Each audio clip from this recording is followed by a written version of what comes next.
అదే ఇలా అటే ఉన్నాం ఇక ఉల్లిగడ్డలు బయట అటే పనిచేయాలి ఇప్పుడు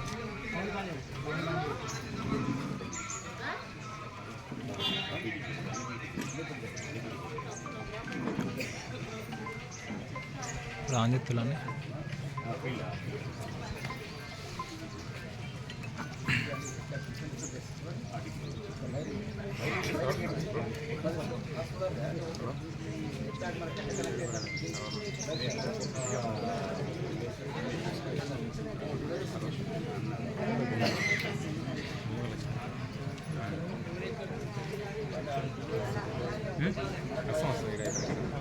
మన మొబైల్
ఇది మన లారీ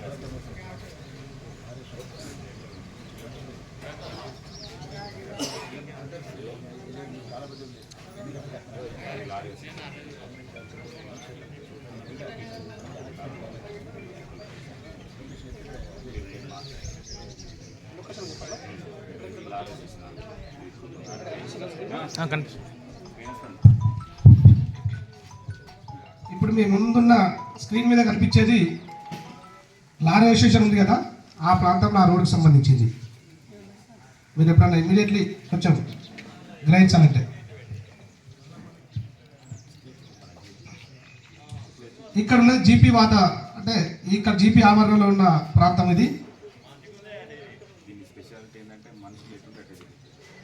ఇది ఆ దొంగ ఇటు కెమెరా లేదనుకుని అటు తిరిగిందనుకో, ఆ కెమెరా ఆటోమేటిక్గా అట్టే తిరుగుతూ ఉంటుంది. అంటే ఏదైనా కొంచెం స్పెషల్ ఉంటుంది బొమ్మకల్లా విత్ ఆడియో. అతను ఏం మాట్లాడుతున్నా అనేది కూడా ఇంతకుముందు ఆడియో రాకపోతుండే ఎక్కువ. ఆ చీకటి ప్రాంతంలో నిర్మానుష్య సమయంలో అతను మాట్లాడే మాటలన్నీ రికార్డ్ అవుతూ ఉంటాయి.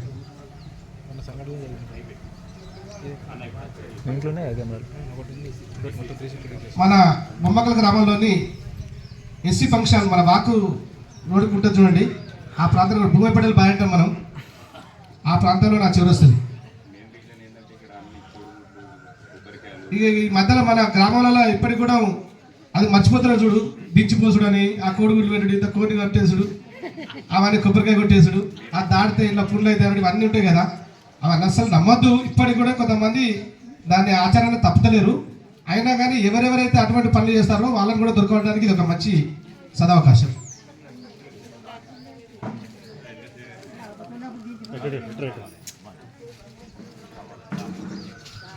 మన గ్రామం నుంచి కరీంనగర్ పోయే దారిలో మన కట్ట మల్లె చెరువు కట్టగాడ ఉన్న రామాలయ గుడి ఆవరణ ప్రాంతంలో ఉండేది ఇది. అక్కడ మన కాలంపడ్డ ఇంటికాడ అనుకోకుండా ఒకసారికి పెంచాల శ్రీనివాస్ అని టీచరు ఒక ట్రాక్టర్ ఏదో తలిగిందని, ఏం తలిగిందని తెలియదు, అందరూ ఆలోచన అలా ఉండే. కానీ అప్పుడు ఆ వ్యక్తి పాప ఒక 30-40 లక్షల ఖర్చుతోటి కూడుకొని ఇబ్బందులు పాలైండు. అప్పుడు ఆ ప్రాంతాన్ని పరిగణలోకి తీసుకొని ఆడ 3 రోడ్లు ఉన్నాయి కాబట్టి ఆడ పెడితే బాగుంటుందని ఒక ఆలోచనతోటి కాలంపడి ఇంటికాడ పెట్టడం జరిగింది.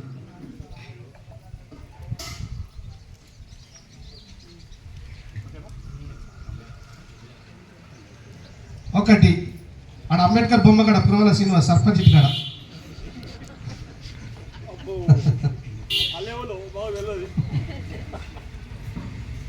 ఇట్లా ఈ ప్రకారంగా ఇంకా ముందు కూడా కొన్ని పెట్టేవి ఉన్నాయి. ఇప్పుడు దీన్ని అంటే ఉదాహరణ ఒక 3-4 పెట్టి ప్లాన్ చేద్దామన్న ఒక ఆలోచనతో చేయడం జరిగింది. దీనికి గాను సహకరించిన వాళ్లకు మరియు ఈ కార్యక్రమంలో పాల్గొన్న వారికి కూడా నమస్తే చెప్పుకుంటూ ఇప్పుడు సార్కు మన మధ్యలో ఒక చిన్న సన్మానం చేద్దాం. దానికి అందరు చప్పటితో కొంచెం సంతోషాన్ని వ్యక్తపరిస్తే బాగుంటుందని ఒక ఆలోచన. అదేవిధంగా మనకు సహకరించిన దాత కూడా ఇంపార్టెంటే కదా. ఇప్పుడు దాత పేరు మనం చెప్తాం కావచ్చు, కానీ ఆ దాత ఇంకేం చేయబోతాడు అనేది చెప్పడానికి ముందున్నాడు అజయ్ గారు. ఒక 2 నిమిషాలు మాట్లాడుతుందిగా కోరుకుంటున్నాం.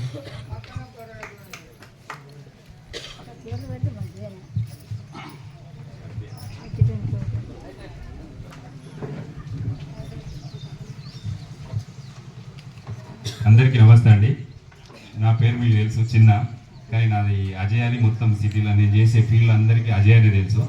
ఏంటంటే కొన్ని ఇన్స్పిరేషన్ వల్లనే నేను ముందుకు వచ్చి అరౌండ్ ఒక 80-90,000 సీనన్న దాంట్లో దాదాపు ఒక 30-40% సీనన్న కూడా హెల్ప్ చేసాడు నాకు.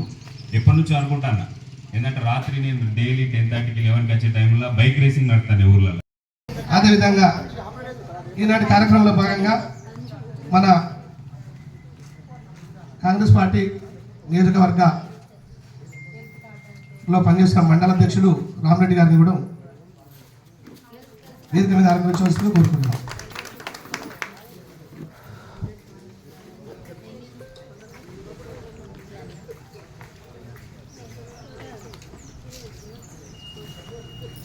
ఆర్మీ పర్సన్ కురువల్ల సతీష్ గారు కూడా ఇక్కడ కూడా ఒక 3 ఉంటే బాగుంటుంది బిడ్డ. ఏదేమైనప్పటికీ కూడా ఈనాడు ఎన్నో వివిధ రకాలుగా కొన్ని నేరాలు జరుగుతూ ఉన్నాయి. ఆ నేరాలను అరికట్టాలంటే, దొంగల వారిని కొంచెం మనం ఆ ప్రమాద రక్షణ దాన్ని తప్పియాలంటే వారికి ఎప్పటికప్పుడు ఒక చెక్గా పెట్టాలంటే సీసీ కెమెరాలు ఈరోజు చాలా ప్రాముఖ్యత. ఒక రకమైన దొంగలు దొరకబడాలంటే కొద్దిగా కష్టమైన పని అప్పుడప్పుడు. దానికి ప్రతిబింబంగా నిలిచేది సీసీ కెమెరాలు. ఆ సీసీ కెమెరాలు ఈరోజు మన గ్రామంలో పెట్టడం జరిగింది. ఇంతకుముందు కూడా ఒకసారి పెట్టినాము, కాకపోతే అప్పుడున్న టెక్నికల్ ప్రాబ్లంతో కొన్ని ఇబ్బందులు అయినాయి. ఇప్పుడు అడ్వాన్స్డ్గా ప్లాన్ చేసి సోలార్ ద్వారా ఎక్కడికక్కడనే కెమెరాలు అమర్చి రేపు బొమ్మకల్ గ్రామానికి అంటే సురక్షితంగా ఉండడానికి ఎలాంటి నేరచరిత్రలు ఉండొద్దు అని ఒక ఆలోచనతోటి మంచి భావనతో చేసిన ఈ కార్యక్రమానికి హాజరైన ముఖ్య అతిథులు ఈరోజు మన ముందరే ఉన్న ఏసీపీ రూరల్ కరుణాకరరావు గారికి, అదేవిధంగా ఈ కార్యక్రమంలో పాల్పంచుకుంటున్న వివిధ హోదాల్లో పనిచేస్తున్న ప్రజాప్రతినిధులకు మరియు మహిళలకు, గ్రామ పారిశుద్ధ్య కార్మికులకు, ఇందులో భాగస్వాములైన ప్రతి ఒక్కరికి పేరు పేరున ధన్యవాదాలు తెలియజేసుకుంటూ, మన ముందు ముఖ్య అతిథిగా విచ్చేసిన ఏసీపీ గారు దీని మీద మీకు ఒక 4 విషయాలు చెప్తాడు. దాన్ని తూచా తప్పకుండా పాటించి రేపటి భవిష్యత్తుకు మనం ఎలా కాపాడాలి, ఎలా కాపాడుకోబడాలి అనే ఆలోచన తెలియపరుస్తాడు. దానిని మనం విని రేపు ఇంకా 10 మందికి విస్తరింపజేసే విధానంగా మీరందరూ పాటుపడాలని కోరుకుంటూ ఇప్పుడు మన ముఖ్య అతిథి గారు సందేశం ఇవ్వాల్సిందిగా కోరుకుంటున్నాం.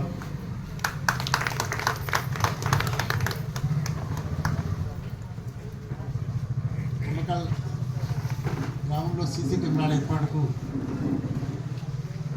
స్పాన్సర్ చేసిన అజయ్ గారికి మరియు సర్పంచ్ గారికి మరియు కాంగ్రెస్ పార్టీ అధ్యక్షులకు వచ్చేసిన గ్రామ ప్రజలకు అందరికీ నా తరఫున మా శాఖ తరఫున హృదయపూర్వక నమస్సుమాంజలు.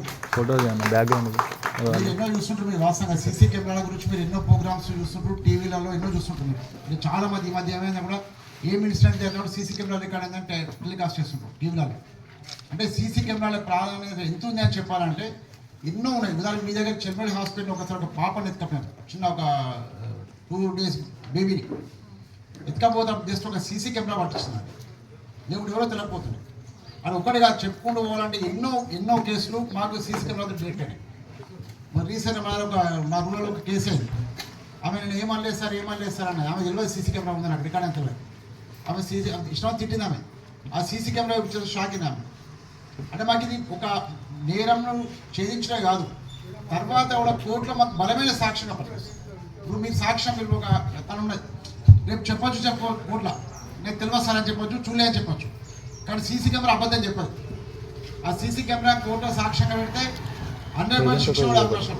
ఆ దొంగ కానీ మామూలు కేసు కానీ ఏ కేసు కానీ.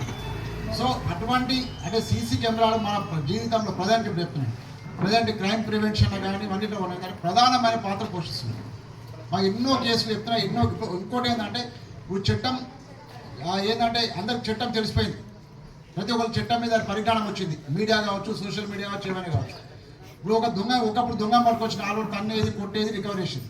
ఇప్పుడు దొంగ పట్టుకొని కొట్టడం అనేది కష్టం అయిపోయింది. అలాంటప్పుడు సీసీ కెమెరా వాడు ఒప్పుకోకూడదు. ఇప్పుడు దొంగతనం చేసిన ఎవరు ఒప్పుకోరు. ఒకప్పుడు తన్నేది నిజం రాబట్టి, కానీ ఇప్పుడు అది పరిస్థితి అంటే మారుతున్న చట్టాల ప్రకారం. సో మాకు సీసీ కెమెరా ఉందనుకో వాళ్ళ ఆప్షన్ లేదు, వాళ్ళు ఒప్పుకోవాల్సిన లేవు నేను చేయలేదు సార్ అని చెప్పచ్చు. అందుకే అంటే ప్రతి చోట యాక్సిడెంట్ అయినా కానీ నెంబర్ ఆఫ్ యాక్సిడెంట్ కేసులు మాకు తెలియదు. వెహికల్ గుద్దిపోయింది, ముగ్గురు వెళ్ళిపోయి ఎల్ఎంలో ఒక గంట కష్టపడి ఆ రూట్ ఉన్న సీసీ కెమెరాలు చెక్ చేస్తే ఒక సీసీ కెమెరా రికార్డ్ అని చాలు. ముగ్గురు చనిపోయిన దానికి మనం చనిపోయిన ప్రాణాలు తీసుకోవడం కావచ్చు, కానీ వెహికల్ ఐడెంటిఫై అయితే వాళ్ళకి పైసలు వస్తాయి. అట్లా అంటే ఒకటే కాదు, చెప్పుకుంటూ పోతే ఎన్నో కేసులు మాకు సీసీ కెమెరాలు వచ్చినాక మాకు సగం పని తప్పి ఇదే చెప్పాలంటే. అంటే ఎందుకంటున్నా అంటే మరి అది కరెక్ట్గా ఇప్పుడు తను అబద్ధం చెప్పొచ్చు, నిజం చెప్పొచ్చలే. మనకు సీసీ కెమెరా అయితే అబద్ధం చెప్పదు, అదైతే కరెక్ట్ చెప్పదు. రికార్డ్ ఇప్పుడైతే ఇంకా ఆడియో రికార్డింగ్ వచ్చి అంటే చాలా ఆడియో రికార్డింగ్ వచ్చి ఇప్పుడు మన హాస్పిటల్లో కేసు చూసినట్టు ఆడియో రికార్డింగ్ ఉంది. ఆమె ఏమలేదు సార్ అంటే ఆడియో రికార్డింగ్ లేదనుకున్నట్టు. ఆడియో రికార్డులో విశ్వాసం తిన్నట్టు రికార్డింగ్ అని చెప్తున్నా. అంటే అడ్వాన్స్ అంటే కెమెరా టెక్నాలజీ అంత అడ్వాన్స్ అయిన కొద్ది ఏంటంటే మాకంతా సులభం. పోలీస్ పరంగా అయితే చాలా ఈజీ అయిపోతుంది కేసు డిటెక్షన్ కానీ ఏమైనా కానీ. అట్లా అందుకే అంటున్నా ప్రతి విలేజ్లో సీసీ కెమెరాలు ఉంటే అది ముఖ్యంగా మీ గ్రామానికి దొంగలు పెట్టుకుంటారు సార్. దొంగలు వచ్చే ముందు విలేజ్ తిరుగుతారు, రక్కి చేస్తారు. రక్కి అంటే తిరుగుతాం ఇక్కడ మనం దొంగతనం చేద్దాం సీసీ కెమెరాలు అనుకో డ్రాప్ అయిపోతుంది. ఎందుకంటే వాడు వచ్చిపోయి అందరు రికార్డ్ అవుతుంది. ఈ సీసీ కెమెరా ఎందుకు లేదంటే ఆ దొంగతనం ఉద్దేశం మారుకుంటారు ఊళ్ళో.